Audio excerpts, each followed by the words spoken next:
ڕۆدەین بە کۆمەڵێک بابەتی جیاوازەوە بە بابەتێکی بە سوودەوە بۆ ئێوەی خۆشەویست بخەینە ڕووە خزمەتان بکەین خۆتان دەزانن لە وانەکانی پێشووتر لە زنجیرەوانەی پێشووتردا باسی بە بڵێن یونەتی هەشتمان کرد بە کاملی ئەمڕۆژ کۆتایی بە یونت هەشت دەهێنین بە بابەتی ئیپسۆد خۆتان دەزانن لە کۆتایی هەموو یونتێک لە کۆتایی هەموو بەندێک لە کتێبی سەنڕایز ئیپسۆتێ لە پۆلی 10 و 11 و 12 ئەمڕۆژ خۆشحاڵیەوە لە خزمەتاندام بۆ باسکردن لە ئیپسۆدی هەشتم.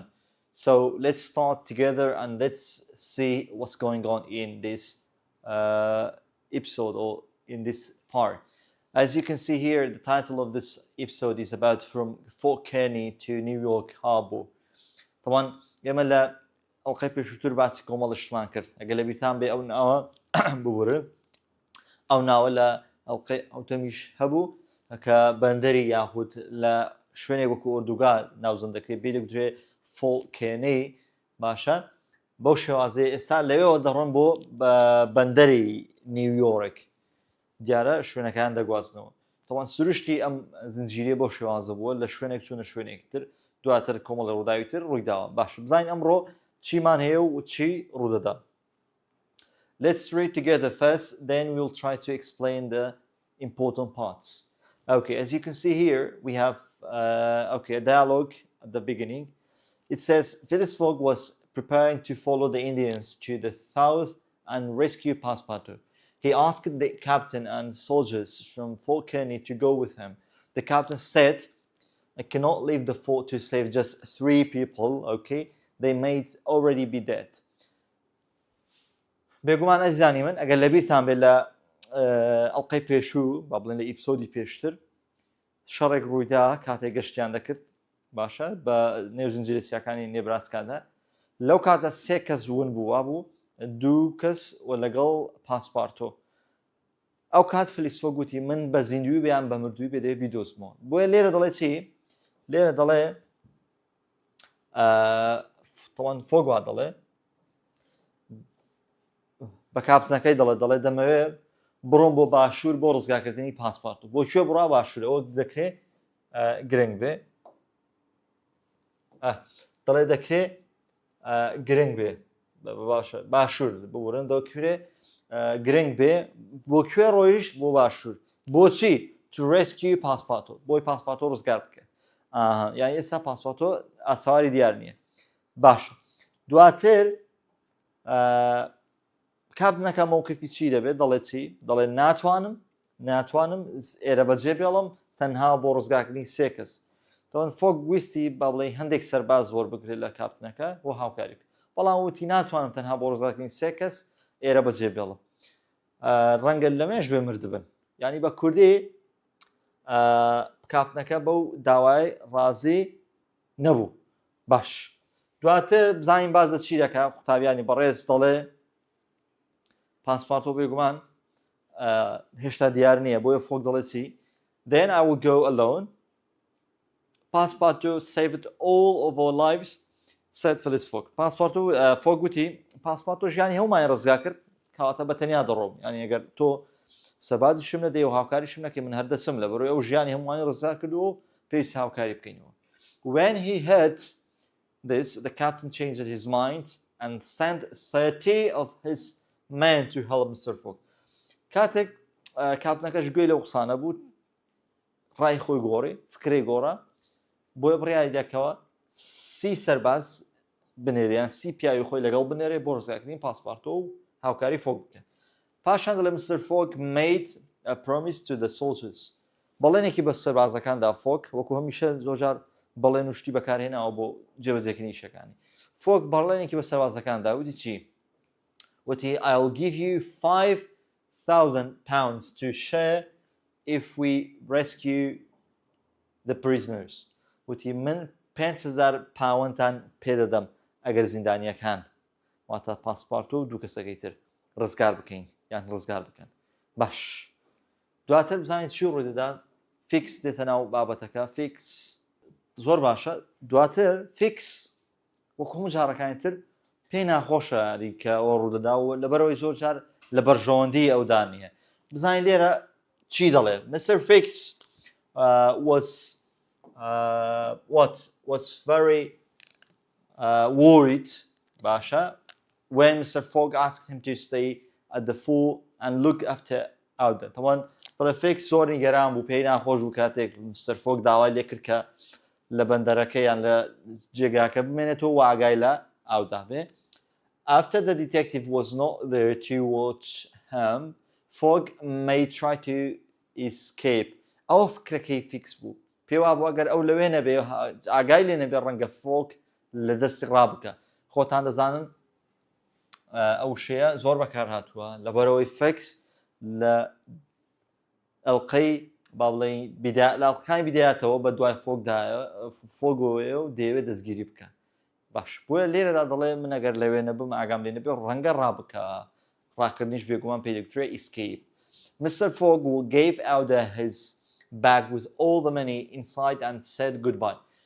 Fogg هەموو جانتاکەی بە هەموو ئەو پارێکی تێیدا بوو بە ئاودادا و ماڵاوای لێ کرد. The man left at midday and Auda waited at the station. She thought that Mr. Fogg was the bravest man she knew. دواتر دەڵێ پیاوەکان لە 12 نیوەڕۆدا میدەی واتە ڕۆیشتن و ئاوداش چاوەڕێ کرد لە وێستگەکە پێی وابوو کە مستەر فۆگ ئازادترین و بلیمەترین و زیرەکترین پیاوەکە تا ئێستا ناسیبی بێگومان چاکی زۆر لەگەڵ کردووە و پارێزگاری لێ کردو بۆیە ئەو ڕایە بۆ دروست بووە دواتر چی ڕوویدا A few hours later the train engine returned to the station. The driver was hurt but was now well enough to drive the engine back to the carriage. بێگومان دەڵێ دوای چەند کاتژمێرێک مەکینەی شەمەدەفەرەکە کەوتەوە کار هەرچەندە شۆفێرەکە بریندار بوو و ئازاری هەبوو بەڵام بای ئەوەندە دەیتوانێت بای ئەوەندە بارودۆخی باش بوو کە شۆفێری بکات و مەکینەکە بگەڕێنەوە لای فارگۆنەکانواتە بێکەوە بیان بەستێتەوە و سەرنشینەکان دواتر بزانین چۆرە The passengers got on the carriage and the train slowly moved out of the station. Auda and Mr. Fix did not get on the train but stayed at the station to wait for Phyllis Book.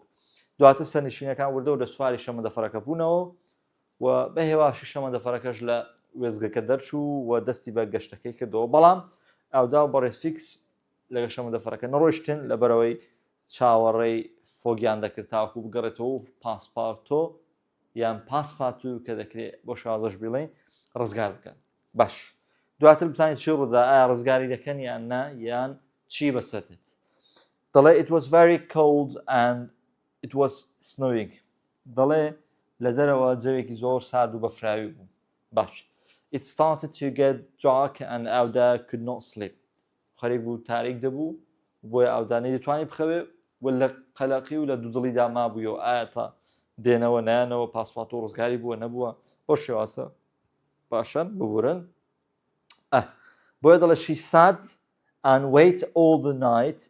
If Phyllis Fogg did not appear, she didn't know what she would do. دەڵێ لە دەرەوە دانیشت بوو خەوی لێ نەدەکەوت هەموو شەوەکە ئاوا چاوەڕێی ئەوانی دەکرد پێی وا بووە گەر فلیس فۆگ نێتەوە یان دەرنەکەوێت دەبێت چی بکە هیچ فکرێکی نەبوو ئایا چی ڕوودەدا باشە و سروشتی ئافرەتی جوایە زوو نیگەران دەبێت زوو ترسی بۆ دروست دەبێت بۆ شێوازە ئەوە شتێکی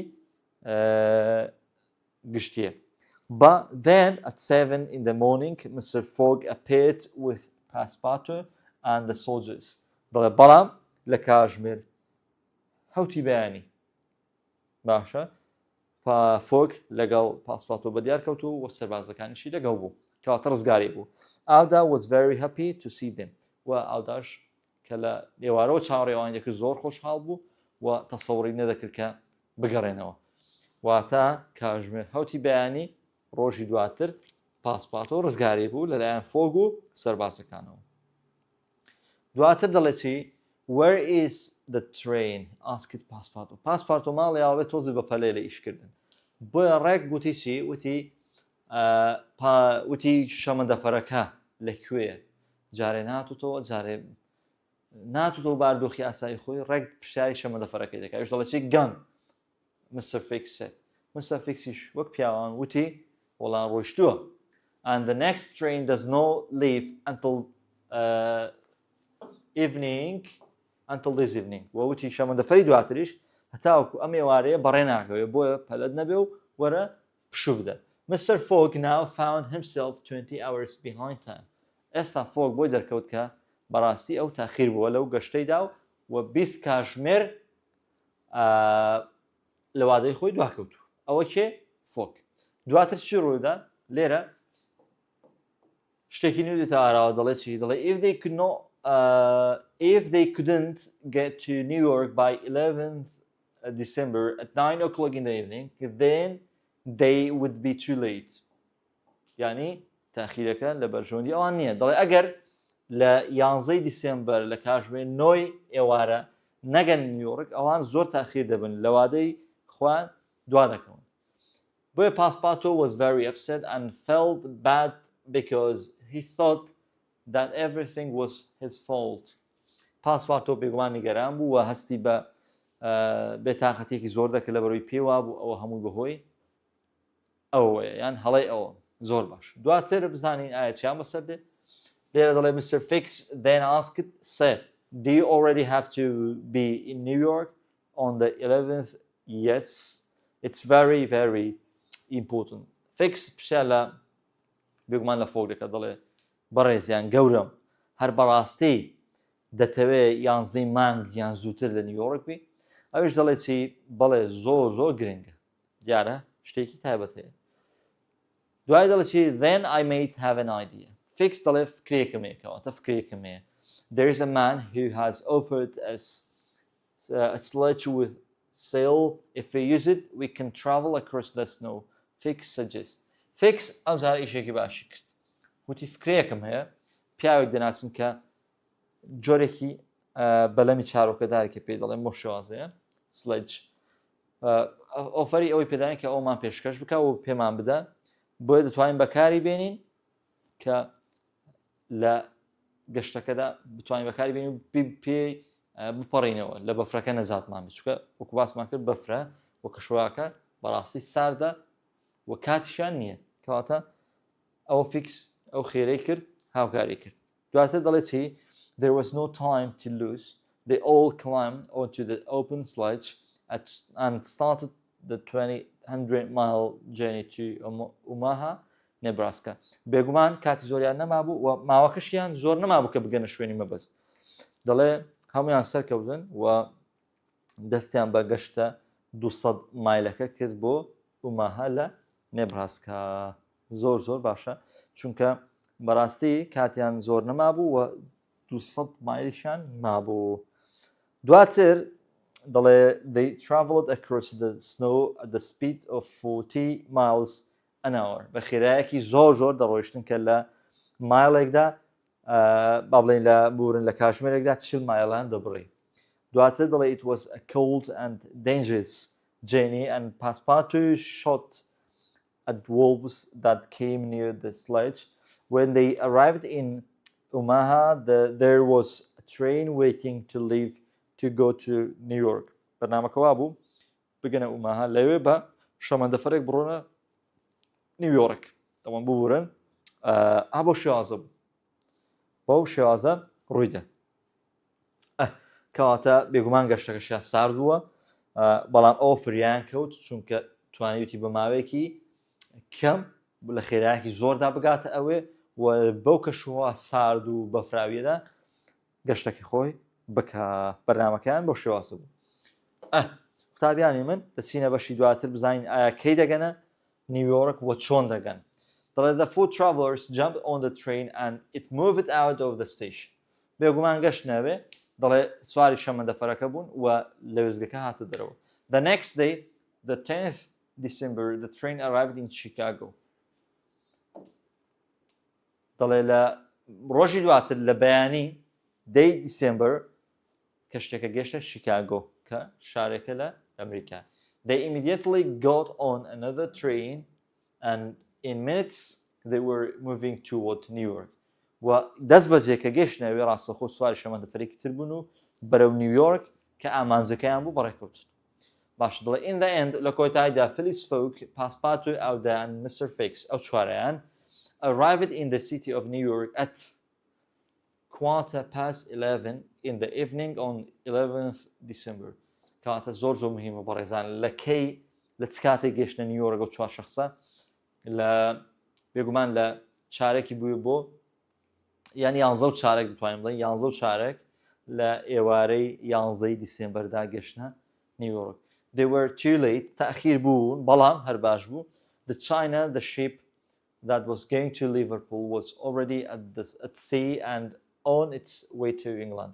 و بێگومانش کەشتی چاینا کە کەشتێک بوو ئیشیان پێ بوو بەکاریان دێنا کە بەرەو لیڤەرپوڵ دەویست بڕوە لە ناو دەریادا بوو بەنی پێشتر بەڕێکەوتو بوو دەستی بە گەشتەکەی خۆی کردبوو بۆیە نەیان دەتوانی زۆر سوودی لێ ببینێن کاتێک ئەوان گەیشتن ئەو کەشتێ چاینیە ڕۆشت بوو لە کۆتاییدا دەڵێت چی the travelers were sad and disappointed مادام لە دەستیان چوو بەڕاستی ئەوانیش خەمبار بوون و ناومێد بوون and decided to go to the St. Nicholas Hotel on Broadway to get some sleep. بڕیارەندا بچنە هۆتێل سیت نیکۆلاس یان سیت نیکلس لە کەناراوی شارەکە بوو کە لە ناوچەی بوو بەناوی برۆدوەی باشە to get some sleep بۆی هەندێکی ساعت بکەن و پشووەربگن و بخەون.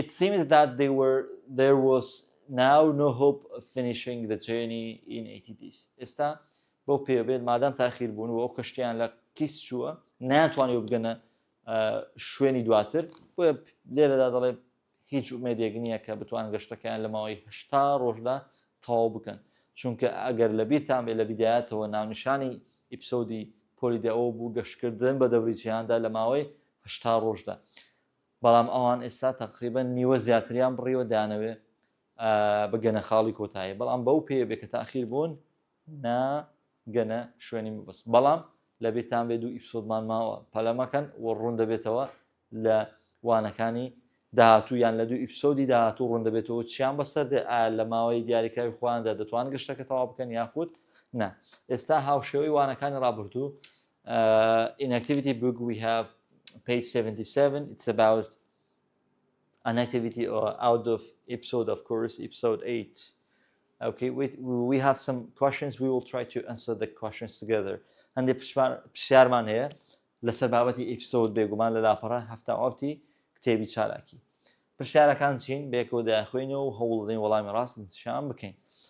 The first one it says at what time did Fogg go, where did he go, who with and to do what. پرسیارێکی گرنگ و قورس و زۆرە ینی ها چەند وەڵامێکی هەیە بەڵام دەڵێ بێغڕستە پێم بڵێ لە چ کاتێک فۆگ ڕۆیش بۆ کوێ لەگەڵ کێ بۆچی لە ئەدمی دەیواتە 12 نیوەڕۆ ئۆکەی 12 بۆچی ڕۆی بۆ کوێ ڕۆی باشوور لەگەڵ کێ لەگەڵ سی سەرباز بۆچی to rescue پاسپارتو بۆ ڕزگارکردنی پاسپارتو ئەوە گرنگە ئاگاداربوون. Second, what was the engine driver well enough to do a few hours later? What did the passepartout do and what did the train do then? پرسیاری شۆفێرەکە دەکات شۆفێرەکە چۆن بوو باردۆخی چۆن بوو بۆچی هەستی بە باشی دەکرد دەڵێ he felt well enough to drive back to the carriage هەستی بە باشی دەکرد کە دووبارە شۆفێری بکاتەوە بچێتە سەر فارگۆنەکان. Then the passengers got on the carriage and then the train moved out of the station. سەر نشینەکان سواری شەمەندەفەرەکە بوونەوە و شەمەندەفەرەکە وردە لە وێزگەکە بەڕێکەوت و جوڵا. 3. Where did Auda stay? What with and for how long? Auda لە شوێ ماوە کێ ئاگاداری بۆ تاوەکو فۆکاتەوە بێگومان she stayed at the station with Fix until 7 in the following morning. بۆچی کاژبەر هەوتی بەیانێگە لە بیرتان بێت پاسپارتۆ هاتۆ و ڕزگاری بۆیە دەڵێت ئەو لەوێ ماوە لە وێزگەکە ماوە تاوەکو ئەوان هاتنەوە. Number 4. How far did Fogg and the others travel across the snow on what and how fast? چۆن گەشتیان کرد بە خێرایی چەند و بەچی. They went to Omaha, okay? They went to Omaha, okay, شوێنێکە Nebraska on an open sledge باشە بەلەمێکی چارۆکەدار کە بەهۆی باڵێن باوە پەستانی باوە خێرایی زیاترە لە خێرایی 40 مایل لە کاتژمێرێکدا ئەو شێوازێ بۆ کوێژ ڕۆشتن بۆ ئوماهات بۆی لەوێ شۆ بڕۆن بۆ نیویۆرک لە نیویۆرک شۆ بتوانن بستنە ئامانجی دواتر بەڵام فریان نەکەوتن. Number 5.